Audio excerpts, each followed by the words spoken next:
Le président ukrainien a appelé samedi soir la population à évacuer la région de Donetsk, dont les villes sont la cible de bombardements des forces russes.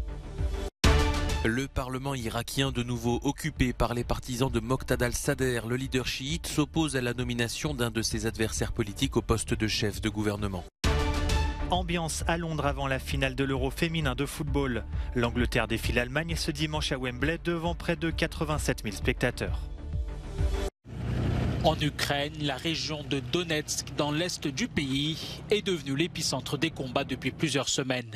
Le président ukrainien a appelé samedi soir la population à évacuer la région dont les villes sont la cible de bombardements des forces russes. Il y a déjà une décision gouvernementale sur l'évacuation obligatoire de la région de Donetsk.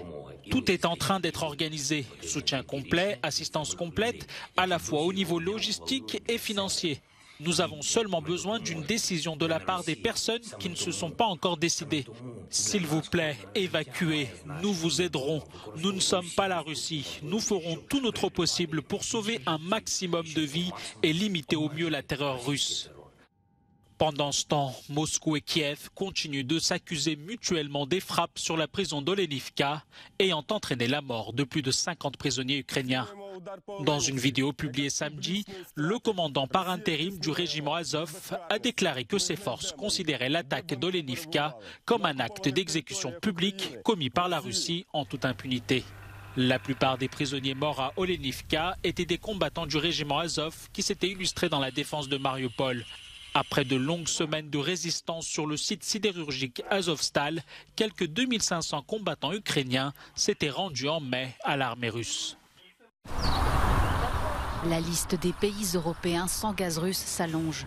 Après la Pologne, la Bulgarie ou la Finlande, le géant gazier russe Gazprom a coupé ce samedi le robinet à la Lettonie.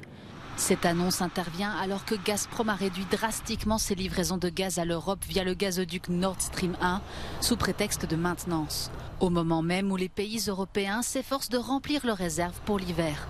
Plusieurs pays comme l'Allemagne ou la France ont également vu leur livraison de gaz diminuer ces dernières semaines. Les Occidentaux accusent Moscou de se servir de l'arme énergétique comme représailles aux sanctions adoptées après l'invasion de l'Ukraine. De son côté, le Kremlin assure que les sanctions sont à l'origine des problèmes techniques de l'infrastructure gazière. En visite en Turquie, la ministre allemande des Affaires étrangères Annalena Baerbock a rencontré samedi des représentants d'organisations de défense des droits des femmes et de soutien aux migrants. S'adressant à la presse, la chef de la diplomatie allemande a déclaré que le dialogue avec les membres de la société civile était au cœur de la coopération entre Berlin et Ankara. La politique étrangère, ce n'est pas seulement des échanges entre ministères, c'est aussi renforcer le vivre ensemble et l'échange entre les personnes que nous représentons. Et c'est ce que nous voulons continuer à faire ensemble. Lors de sa visite d'une organisation de soutien aux migrants, Annalena Baerbock a déclaré que Berlin soutenait l'engagement d'Ankara en faveur de l'intégration des réfugiés. La Turquie accueille actuellement près de 3,7 millions de Syriens qui ont fui la guerre. La chef de la diplomatie allemande s'est également entretenue avec les différents représentants des principaux partis d'opposition turcs.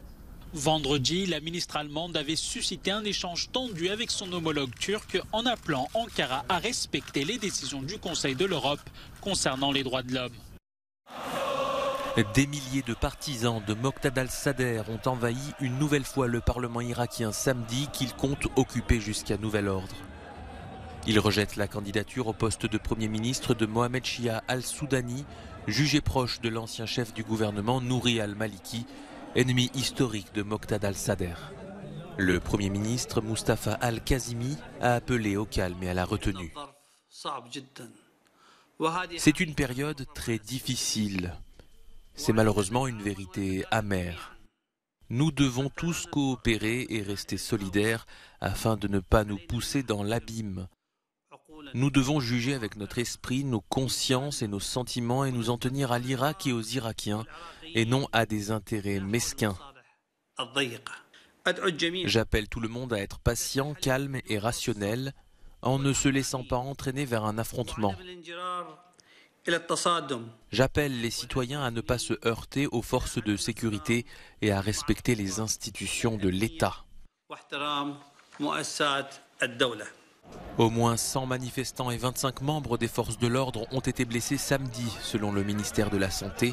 L'ONU a appelé au calme et au dialogue, alors que le pays est dans une impasse politique, dans l'attente de la nomination d'un nouveau président et d'un Premier ministre, 10 mois après les législatives d'octobre 2021.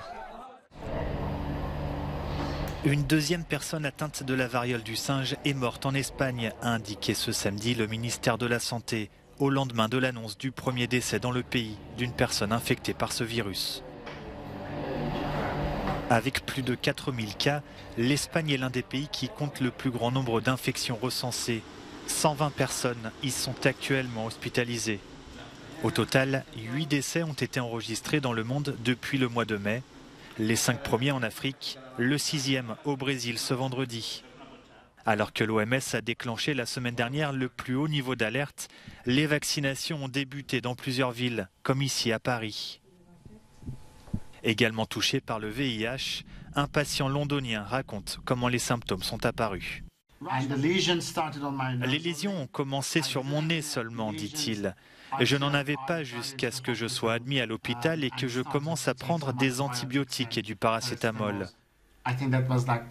C'est arrivé quelques jours après. Puis des lésions sont apparues sur mes mains, sur mes pieds et sur mes jambes. Les hommes ayant des relations sexuelles avec des hommes relativement jeunes et vivant en ville sont particulièrement touchés par ce virus. Attentif, mais affaibli. Le pape François a passé la quasi-totalité de son voyage apostolique au Canada en fauteuil roulant, une première pour le souverain pontife de 85 ans. Diminué par des douleurs aux genoux, il confiait vouloir réduire le rythme de ses déplacements sur son chemin du retour. Je ne pense pas que cela puisse continuer au même rythme qu'avant. Je crois qu'à mon âge, avec cette blessure au genou, je dois me préserver un peu pour pouvoir servir l'Église. Ou sinon, penser à la possibilité de se retirer. Ce n'est honnêtement pas une catastrophe. Vous pouvez changer de pape. Il n'y a pas de problème à le faire. Mais je pense que je dois limiter un peu mes efforts.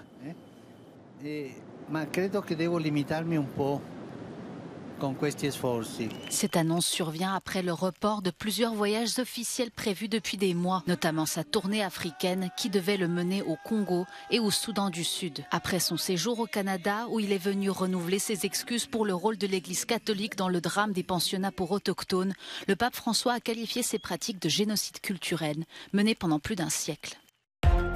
De nouveau testé positif au Covid-19, le président américain Joe Biden retourne à l'isolement. Le dirigeant américain a lui-même tweeté ce samedi pour annoncer la nouvelle. Il a notamment fait savoir qu'il n'avait pas de symptômes, mais qu'il devait se confiner pour ne pas propager le virus. Joe Biden avait été testé positif le 21 juillet et était sorti de son confinement mercredi dernier. Dernier préparatif à Londres avant la finale de l'Euro féminin de football. Ce dimanche à 18 h, l'Angleterre affronte l'Allemagne pour tenter de décrocher son premier titre. Et à l'image d'un stade de Wembley qui sera plein à craquer avec près de 87 000 spectateurs, record pour une finale d'un Euro, hommes et femmes confondus, c'est toute une nation qui s'apprête à vibrer. Je pense que le pays tout entier va se rassembler, dit Georgia. Les filles ont prouvé qu'elles méritaient d'être en finale. Oui, on est très impatiente et on espère qu'on va gagner. Dans la fan zone de la capitale anglaise, chacun y va de son coup de crayon ou de son pronostic, comme Liane, venue de Manchester. On joue contre l'Allemagne donc. Je dirais 2-0, mais n'importe quelle victoire fera l'affaire. En tout cas, le fait qu'elle soit allée aussi loin, cela ouvre la voie au football féminin qui va être encore plus respecté, je l'espère. Maintenant, on croise les doigts. Depuis le début de la compétition, les Lionesses surfent sur l'engouement populaire. En demi-finale, elles ont corrigé les Suédoises pourtant vice-championnes olympiques 4-0. L'expérience de leur coach, la néerlandaise Sarina Wiegman, vainqueur de la dernière édition avec les Pays-Bas, est aussi un atout. En face, l'Allemagne, qui a déjà remporté 8 fois la compétition, a confirmé sa solidité et peut s'appuyer sur l'efficacité de son attaquante Alexandra Popp, 6 buts au compteur, comme l'anglaise Beth Mead.